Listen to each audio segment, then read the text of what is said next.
friends, welcome to Kannan Info Tamil. நம்ம இன்னைக்கு என்ன டாபிக் பார்க்க போறோம் அப்படின்னா மூன்று முக்கியமான டிஃபென்ஸ் அப்டேட் இந்த வீடியோல பார்க்க போறோம். முதல் டிஃபென்ஸ் அப்டேட், சமீபத்துல நடந்த ஒரு கருத்தரங்குல இந்திய விமானப்படையின் air chief marshal VR Chowdhury அவர்களும் இந்திய முப்படையின் chief of defence staff general Anil Chauhan அவர்களும் கலந்து கொண்டாங்க. இந்த நிகழ்ச்சியின் போது இருவருமே இந்தியாவுக்கு ஒரு ஸ்பேஸ் பேஸ் வெப்பன் சிஸ்டம் தேவை அப்படின்னு சொல்லியிருக்காங்க. இந்த சூழ்நிலையில இந்தியா டெவலப் செய்து வரும் ஒரு ஸ்பேஸ் பேஸ் வெப்பன் சிஸ்டம் குறித்து சில முக்கியமான விஷயங்கள் வெளிவந்திருக்கு. இந்தியா எந்த ஸ்பேஸ் பேஸ் வெப்பன் சிஸ்டத்தை டெவலப் செய்து வந்துகிட்டு இருக்காங்க, அந்த சிஸ்டத்தை எதற்காக இந்தியா பயன்படுத்த போறாங்க அப்படிங்கிறது குறித்து பார்க்கலாம். இரண்டாவது அப்டேட், இந்திய கடற்படை ஆர்ச்சர் NG ட்ரோனை இந்திய கடற்படையில் இணைப்பது குறித்து யோசித்து வருவதா செய்திகள் வெளிவந்திருக்கு. எதற்காக இந்திய கடற்படை ஆர்ச்சர் NG ட்ரோனை பயன்படுத்த போறாங்க, ஆர்ச்சர் NG ட்ரோனோட செயல்திறன் மற்றும் சிறப்பு அம்சங்கள் என்ன அப்படிங்கிறது குறித்து பார்க்கலாம். மூன்றாவது அப்டேட், இந்தியா டெவலப் செய்து வரும் பிரம்மோஸ் NG மிசைல் குறித்து சில முக்கியமான விஷயங்கள் வெளிவந்திருக்கு. அது என்ன விஷயம், பிரம்மோஸ் NG மிசைல் டெவலப்மெண்ட்ல என்ன மாதிரியான முன்னேற்றங்கள் ஏற்பட்டிருக்கு அப்படிங்கிறது குறித்து நம்ம டீடைலா இந்த வீடியோல பார்க்கலாம். நம்ம சேனல்ல டிஃபென்ஸ் மற்றும் ஜியோபாலிட்டிக்ஸ் சம்பந்தமா தினம் ஒரு வீடியோ பப்ளிஷ் பண்ணிட்டு இருக்கோம். உங்களுக்கு நம்ம சேனல்ல பப்ளிஷ் ஆகக்கூடிய வீடியோஸ் பிடிச்சிருந்துச்சுன்னா சேனலை சப்ஸ்கிரைப் பண்ணி சப்போர்ட் பண்ணுங்க. நீங்க பண்ற ஒவ்வொரு சப்ஸ்கிரிப்ஷனும் எனக்கு அடுத்தடுத்த வீடியோஸ் போடுறதுக்கு ஒரு மோட்டிவேஷனா இருக்கும். தற்போதைய நிலையில கடல், ஆகாயம் மற்றும் தரையில மனிதர்கள் யுத்தம் செஞ்சு வந்துகிட்டு இருக்காங்க. ஆனா வரும் காலத்துல மனிதர்கள் விண்வெளியிலையும் யுத்தம் செய்ய இருக்காங்க அப்படின்னு Indian Air chief marshal VR Chowdhury அவர்களும் இந்திய முப்படை தளபதி அனில் சௌஹான் அவர்களும் சொல்றாங்க. அதனால இந்தியாவுக்கு ஒரு ஸ்பேஸ் பேஸ் வெப்பன் சிஸ்டம் தேவை அப்படின்னு அவங்க சொல்றாங்க.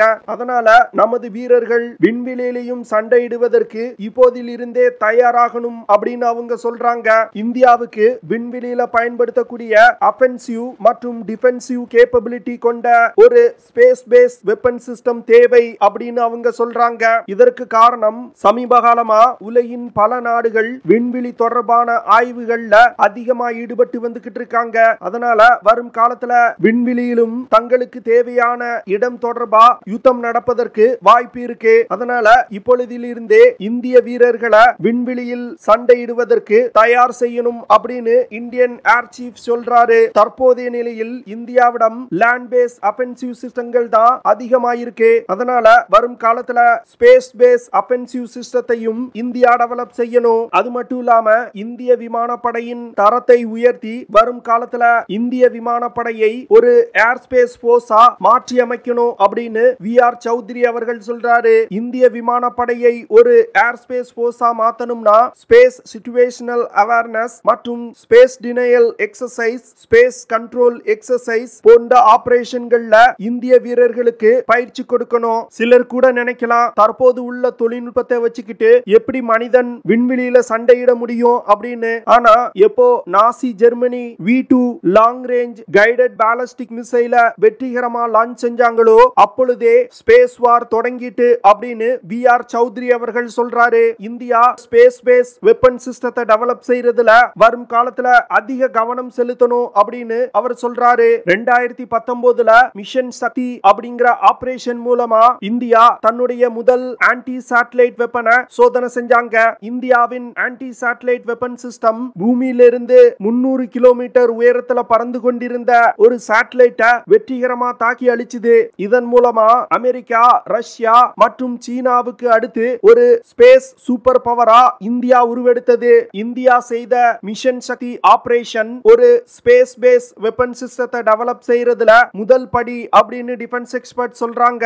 மிஷன் சக்தி ஆபரேஷனை ஒரு பேஸா வச்சுக்கிட்டு இந்தியா அதிக முறை பயன்படுத்தக்கூடிய ஒரு ஸ்பேஸ் பேஸ் வெப்பன் சிஸ்டத்தை டெவலப் செய்யணும் அப்படின்னு VR சௌத்ரி அவர்கள் சொல்றாரு. இந்த சூழ்நிலையில DRDO டெவலப் செய்து வரும் வேதா ப்ராஜெக்ட் குறித்து சில முக்கியமான விஷயங்கள் வெளிவந்திருக்கு. வேதா திட்டத்தின் கீழ் இந்தியா டெவலப் செய்து வரும் மொபைல் சேட்டலைட் லான்ச் வெஹிக்கிள் மூலமா இந்தியாவால விண்வெளியில் தன்னுடைய ஆதிக்கத்தை செலுத்த முடியும் அப்படின்னு சில டிஃபென்ஸ் எக்ஸ்பர்ட் சொல்றாங்க.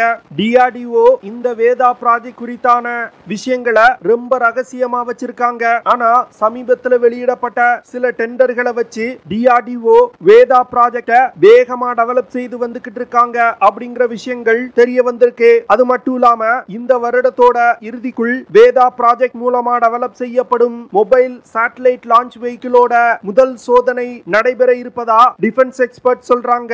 வேதா திட்டத்தின் கீழ் டெவலப் செய்யப்படும் மொபைல் சேட்டலைட் லான்ச் வெஹிக்கிளை பயன்படுத்தி ராணுவத்திற்கு தேவையான டிஃபென்ஸ் சேட்டலைட்டுகளை ISRO நிறுவனத்தின் உதவியின்றி ராணுவத்தால் லான்ச் செய்து கொள்ள முடியும். வேதா திட்டத்தின் கீழ் டெவலப் செய்யப்பட்டு வரும் மொபைல் சேட்டலைட் லான்ச் வெஹிக்கிள்ல K4 சப்மரீன் லான்ச் பாலிஸ்டிக் மிசைல்ல பயன்படுத்தப்பட்ட இன்ஜின்கள் பயன்படுத்தப்பட உள்ளது. ப்ராஜெக்ட் வேதா திட்டத்தை இந்தியா எதற்காக டெவலப் செய்யறாங்கன்னா, இந்தியா வேதா ப்ராஜெக்ட் மூலமா மொபைல் சேட்டலைட் லான்ச் வெஹிக்கிளை எதற்காக டெவலப் செய்யறாங்கன்னா, ஒரு யுத்த நேரத்துல எதிரி நாடுகளால் இந்தியாவின் சேட்டலைட்டுகளை தங்களுடைய ஆன்டி சேட்டலைட் வெப்பன்களை பயன்படுத்தி தாக்கி அழிக்க முடியும். இதன் காரணமா இந்தியாவுடைய டெலிகம்யூனிகேஷன் நெட்வொர்க் முழுவதையும் ஸ்தம்பிக்க வைக்க முடியும். அது மட்டும் இல்லாம சேட்டலைட் கம்யூனிகேஷன் இல்லனா இந்திய முப்படைகள்ல பயன்பாட்டில் உள்ள மிசைல்ஸ், ஃபைட்டர் ஜெட் விமானங்கள், ட்ரோன்கள், மிசைல் டிஃபென்ஸ் சிஸ்டங்கள் போன்ற எந்த ஆயுதங்களையுமே பயன்படுத்த முடியாத நிலை ஏற்படும். அப்பொழுது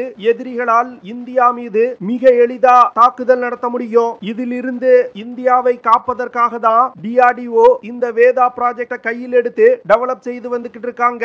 இந்த வேதா ப்ராஜெக்ட் மூலமா டெவலப் செய்யப்படும் மொபைல் சேட்டலைட் லான்ச் வெஹிக்கிளை பயன்படுத்தி குறுகிய காலத்துல அதிக சேட்டலைட்டுகளை லான்ச் செய்ய முடியும். இதனால தடைபட்ட சேட்டலைட் கம்யூனிகேஷனை இந்தியாவால் ஒரு சில மணி நேரங்கள்ல திருப்பி எஸ்டாப்ளிஷ் செய்ய முடியும். அது மட்டும் இல்லாம பிரத்யேகமா யுத்தம் நடக்கக்கூடிய இடத்தை கண்காணிப்பதற்கு தேவையான சிறிய வகை சேட்டலைட்டுகளையும் இந்த மொபைல் சேட்டலைட் லான்ச் வெஹிக்கிளை பயன்படுத்தி லான்ச் செய்ய முடியும். மொபைல் சேட்டலைட் லான்ச் வெஹிக்கிளை பயன்படுத்தி அதிக எண்ணிக்கையில நானோ சேட்டலைட்டுகளையும் லான்ச் செய்ய முடியும். எதிரி சேட்டலைட்டுகளின் சுற்றுவட்ட பாதையில நானோ சேட்டலைட்டுகளை எஜெக்ட் செய்ய முடியும். இதன் மூலமா எதிரி சேட்டலைட்டுகள் மீது நானோ சேட்டலைட்டுகளை மோத செய்து எதிரி நாடுகளின் சேட்டலைட் கம்யூனிகேஷனை துண்டிக்க முடியும். வேதா திட்டத்தின் கீழ் டெவலப் செய்யப்படும் மொபைல் சேட்டலைட் லான்ச் வெஹிக்கிளை பயன்படுத்தி சேட்டலைட்டுகளை லான்ச் செய்வதுடன் எதிரிகளின் சேட்டலைட்டுகளையும் தாக்கி அழிக்க முடியும். வேதா திட்டத்தின் கீழ் டெவலப் செய்யப்படும் மொபைல் சேட்டலைட் லான்ச் வெஹிக்கிளை ஒரு இடத்திலிருந்து இன்னொரு இடத்துக்கு மிக எளிதா டிரான்ஸ்போர்ட் செய்ய முடியும். அதனால இந்த சேட்டலைட் லான்ச் வெஹிக்கிளை பயன்படுத்தி இந்தியாவுடைய எந்த பகுதியில் இருந்தும் இந்திய ராணுவத்தால் மிலிட்டரி சேட்டலைட்டுகளை லான்ச் செய்ய முடியும். ஒரு யுத்த நேரத்துல ISRO நிறுவனத்தின் சேட்டலைட் லான்ச் பேடுகளை எதிரிகள் தாக்கி அழிப்பதற்கு வாய்ப்பு இருக்கு. அதனால இந்தியாவால் தங்களுக்கு தேவையான சேட்டலைட்டுகளை யுத்த நேரத்துல லான்ச் செய்ய முடியாத நிலை ஏற்படுவதற்கு அதிக வாய்ப்பு இருக்கு. இது போன்ற இக்கட்டான நிலை வராமல் தவிர்ப்பதற்காக தான் இந்தியா இந்த வேதா ப்ராஜெக்டை டெவலப் செய்து வந்துகிட்டு இருக்காங்க. இரண்டாவது அப்டேட், இந்திய கடற்படை ஜெனரல் அட்டாமிக்ஸ் நிறுவனத்தால் தயாரிக்கப்பட்ட 2 MQ-9B சி கார்டியன் ட்ரோன்களை லீஸுக்கு எடுத்து தற்போது பயன்படுத்தி வந்துகிட்டு இருக்காங்க. இந்த ட்ரோன்களோட செயல்திறன் இந்திய கடற்படைக்கு ரொம்பவும் பிடிச்சிருக்கிறதுனால இந்த ட்ரோன்களை அமெரிக்காவிடம் இருந்து வாங்கி இந்திய கடற்படையில் இணைப்பதற்கு திட்டமிட்டாங்க. இதனை தொடர்ந்து 18 MQ-9B பிரெடேட்டர் ட்ரோன்களை அமெரிக்காவிடம் இருந்து வாங்கி இந்திய முப்படைகளில் இணைப்பதற்கு திட்டமிடப்பட்டது. அதாவது ஒரு சர்வீஸுக்கு 6 ட்ரோன்கள் வழங்கப்பட உள்ளது. ஆனா வெறுமன 6 MQ-9B பிரெடேட்டர் ட்ரோன்கள் மட்டுமே இந்திய கடற்படைக்கு பத்தாது. ஏன்னா இந்தியாவுடைய கோஸ்ட் லைன் மிகவும் நீளமானது. அது மட்டும் இல்லாம Bay of Bengal, Arabian sea, Indian ocean போன்ற 3 கடற்பரப்பையும் இந்திய கடற்படை கண்காணிக்கணும். அதனால இந்திய கடற்படைக்கு அதிக எண்ணிக்கையில ட்ரோன்கள் தேவைப்படுது. இந்த சூழ்நிலையில இந்திய கடற்படை ஆர்ச்சர் NG ட்ரோன் டெவலப்மெண்ட் திட்டத்துல சேர இருப்பதா செய்திகள் வெளிவந்திருக்கு. இந்த ஆர்ச்சர் NG ட்ரோனை இந்திய விமானப்படைக்காக DRDO டெவலப் செய்து வந்துகிட்டு இருக்காங்க. ஆர்ச்சர் NG ட்ரோன்ல கடற்படைக்கு தேவையான சில மாற்றங்களை செய்து கடற்படையில் இணைப்பதற்கு திட்டமிடப்பட்டிருக்கு. ஆர்ச்சர் NG ட்ரோனை ஏரோநாட்டிக்கல் டெவலப்மெண்ட் எஸ்டாப்ளிஷ்மெண்ட் நிறுவனம் டெவலப் செய்து வந்துகிட்டு இருக்காங்க.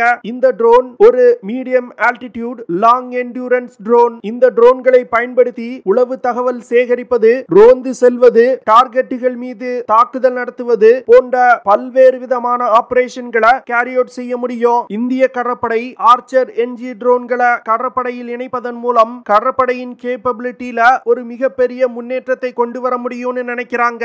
ஆர்ச்சர் NG ட்ரோன்கள்னால 225 km/h வேகத்துல பறக்க முடியும். இந்த ட்ரோன்களால் தற்போது தற்போதைய நிலையில் 12 முதல் 15 மணி நேரம் பறக்க முடியும். ஆர்ச்சர் NG ட்ரோன்கள்னால அதிகபட்சமா 10,600 மீட்டர் உயரத்துல பறக்க முடியும். இது போன்ற பல்வேறு சிறப்பு அம்சங்கள் இந்த ஆர்ச்சர் NG ட்ரோன்ல இருக்கு. மூன்றாவது அப்டேட், பிரம்மோஸ் ஏரோஸ்பேஸ் நிறுவனம் பிரம்மோஸ் NG அப்படிங்கிற ஒரு நெக்ஸ்ட் ஜெனரேஷன் மிசைல டெவலப் செய்து வந்துகிட்டு இருக்காங்க. இந்த பிரம்மோஸ் NG மிசைல் தற்போது பயன்பாட்டில் உள்ள பிரம்மோஸ் மிசைல்களை விட 50% எடை குறைவா இருக்கும். அது மட்டும் இல்லாம எதிரிகளின் ரடார் சிஸ்டத்தினால இந்த பிரம்மோஸ் NG மிசைல கண்டுபிடிக்க முடியாது. இதற்கு காரணம் பிரம்மோஸ் NG மிசைல அதிக காம்போசிட் மெட்டீரியல்களை கொண்டு தயாரிச்சிருக்காங்க.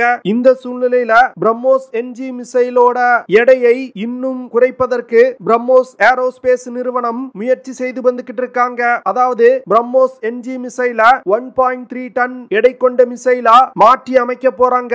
இதன் மூலமா உலகில் உள்ள அத்தனை ஃபைட்டர் ஜெட் விமானங்கள்லையும் பிரம்மோஸ் NG மிசைல பயன்படுத்த முடியும். குறிப்பா சொல்லணும் அப்படின்னா ரஃபேல் போர் விமானங்கள்ல ஸ்கால்ப் அப்படிங்கிற ஒரு அதிநவீன மிசைல் பயன்படுத்தப்படுது. இப்போ இந்தியா பிரம்மோஸ் NG மிசைலோட எடைய 1.3 டன்னா குறைச்சிட்டாங்கன்னா இந்த ஸ்கால்ப் மிசைலை விட பிரம்மோஸ் NG மிசைல் எடை குறைவா இருக்கும். இதனால உலகில் உள்ள எந்த ஒரு ஃபைட்டர் ஜெட் விமானத்தாலும் பிரம்மோஸ் NG மிசைல எடுத்து சென்று தாக்குதல் நடத்த முடியும். பிரம்மோஸ் NG மிசைல்ல உள்நாட்டிலே தயாரிக்கப்பட்ட சீக்கர்கள் இணைக்கப்பட உள்ளது. இந்த சீக்கர்கள் உதவியோடு டார்கெட்டுகளை கண்டுபிடித்து மிக துல்லியமா தாக்க முடியும். அது மட்டும் இல்லாம பிரம்மோஸ் NG மிசைல்ல அதிநவீன ஆக்டிவ் எலக்ட்ரானிக்கலி ஸ்கேண்டரே ரடார் சிஸ்டம் பயன்படுத்தப்பட உள்ளது. இதனால டார்கெட்டை மிக எளிதா கண்டுபிடித்து மிக துல்லியமான தாக்குதல்களை பிரம்மோஸ் NG மிசைலை பயன்படுத்தி நடத்த முடியும். பிரம்மோஸ் NG மிசைல்னால மாக் 3.5 அப்படிங்கிற வேகத்துல பறந்து சென்று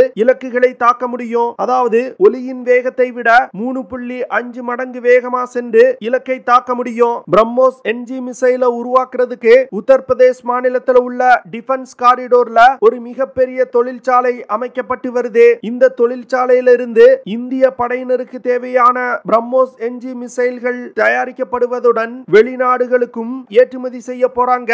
India BrahMos NG மிசைல Su-30 MKI மற்றும் தேஜஸ் Mk-1A விமானத்துல இணைத்து பயன்படுத்துவதற்கு திட்டமிட்டிருக்காங்க. ஓகே ஃப்ரெண்ட்ஸ், நம்ம வீடியோவோட நிறைவு பகுதிக்கு வந்துட்டோம். இதெல்லாம் தான் நான் உங்ககிட்ட ஷேர் பண்ணணும் அப்படின்னு நினைச்ச விஷயங்கள். ஐ ஹோப் நான் ஷேர் பண்ண விஷயங்கள் உங்களுக்கு பிடிச்சிருக்கும் நினைக்கிறேன். அப்படி பிடிச்சிருந்துச்சுன்னா ஷேர் பண்ணுங்க, லைக் பண்ணுங்க, கமெண்ட் பண்ணுங்க. மறக்காம நம்ம சேனலுக்கு சப்ஸ்கிரைப் பண்ணுங்க. அப்படியே அந்த பெல் நோட்டிபிகேஷனை கிளிக் பண்ணி ஆல்ங்கிற ஆப்ஷனை எனேபிள் பண்ணிக்கங்க. See you in the next video. Jai Hind.